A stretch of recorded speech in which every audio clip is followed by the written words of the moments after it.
What's up everybody, it's Sean here and I'm back today to give you a review of the all-new New Balance Fresh Foam X 1080 V14 in this pale moss colorway. So this is the 14th version of New Balance's iconic 1080 series. Known as one of the brand's most well-cushioned running shoes, this review is coming strictly from a casual user's perspective, so if you're looking for an actual in-depth performance review, unfortunately you're gonna have to look elsewhere on YouTube to get that covered. This pair though was one of the debut colorways that dropped earlier this month, and they retailed for a price of $165 US or $210 Canadian dollars, which is unchanged from the previous V13. So the official colorway for this shoe is Pale Moss, New Spruce, and Linen. And the style code for this shoe is M1080M14.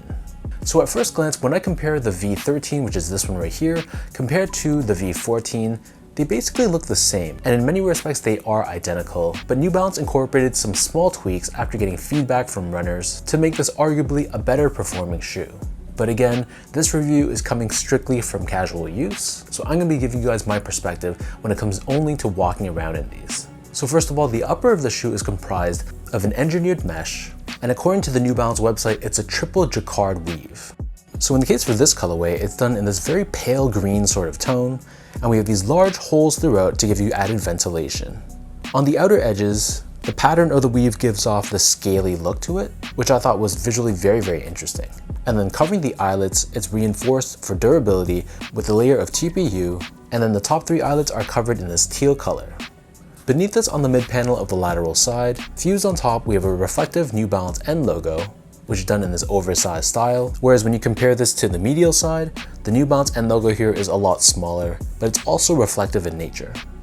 Next to this, we have this textured, almost rubberized feel to it, which extends towards the heel of the shoe. Beneath this, we have more of that scaly woven finish, and then on the heel of the sneaker, we have this darker colored nylon overlay, and we have 1080 branding running down the center of the heel.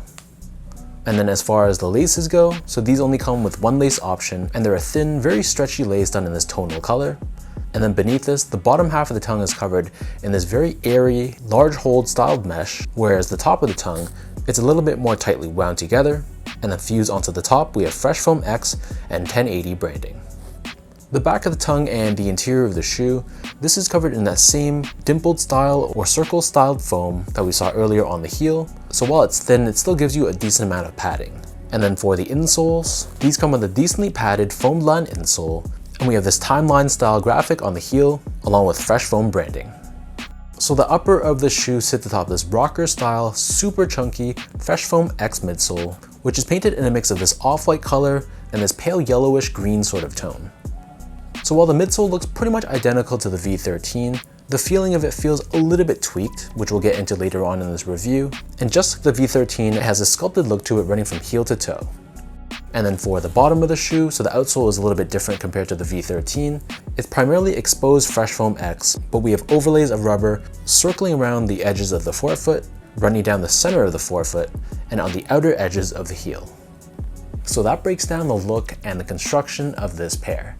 And for those wondering about how these fit, to me, these fit pretty much like the V13, maybe ever so slightly more snug, but either way, I went true to size in these and they fit me great. So my foot measures as a true size 10, slightly on the wider side, meaning when I go to a shoe store, step on a brand device, I'm an actual size 10. So I got these in a size 10 and they fit me super comfortably. To give you guys a point of comparison, I wear a size 9.5 or a half size down, and a lot of New Balances made in USA models like the 993, 992, most of the 990 series, whereas I go true to size or size 10 in a lot of the made in Asia or made in UK models like the 1906R, 860 V2, 991, and 1500. Next up, in terms of the comfort of this shoe, so overall, if you were a fan of the V13, you're going to be a huge fan of this one as well.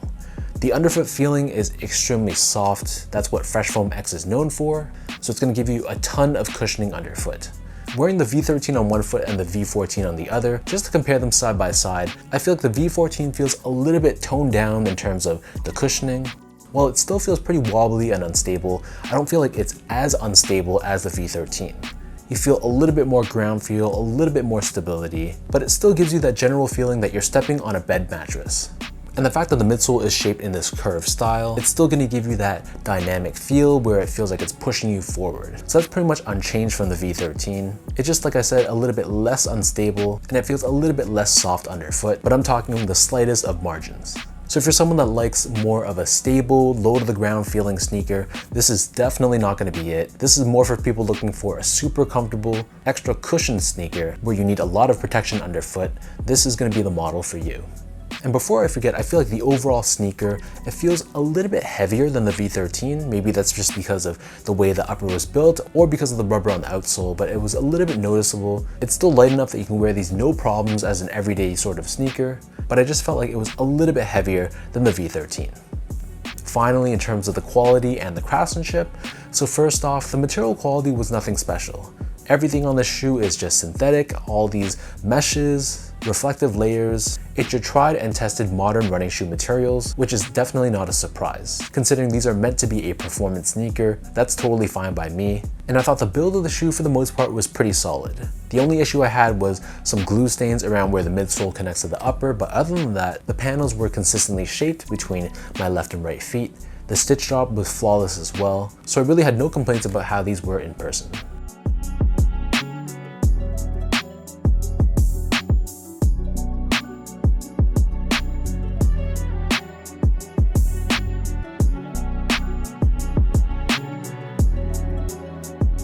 So with all that out of the way now, let's toss these on feet. I'll lace them up and I'll show you guys how these look.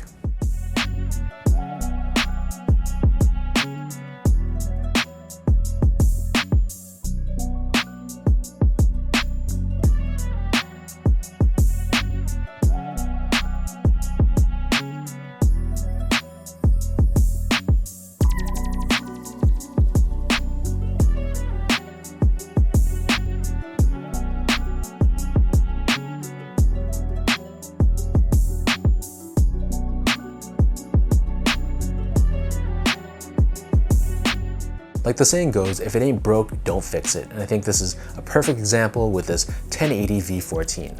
The V13, from what I could see at least, was very highly regarded. So I think New Balance did the right move by just doing slight tweaks to the V13, improving stability, improving the ground feel, while still retaining the look and the essence of its predecessor.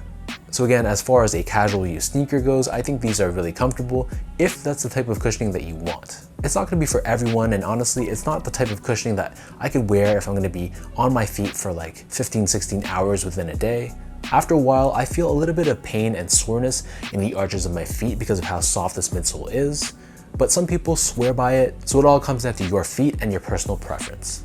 The colorway of the shoe though I thought was pretty dope. It's a unique shade of this yellowish greenish tone, which I think really looks good. It's unique enough and it doesn't have that classic dad shoe look. So of all the debut colorways, this was the one that definitely caught my eye the most. So leave your thoughts down below. Let me know, what do you guys think about this Fresh Foam X 1080 V14? If you've been able to grab these or try them on in store, let me know your thoughts about them down below. And as usual, if you guys enjoyed this review, be sure to like, comment, and subscribe to my channel if you haven't yet. You can follow me on Instagram at esco8, check me out on X at sean.go spelled out, and visit my website at seango.ca. So thank you everyone for watching. Hopefully you guys enjoyed this review. Appreciate the continued love and support, and I'll catch all of you in my next video.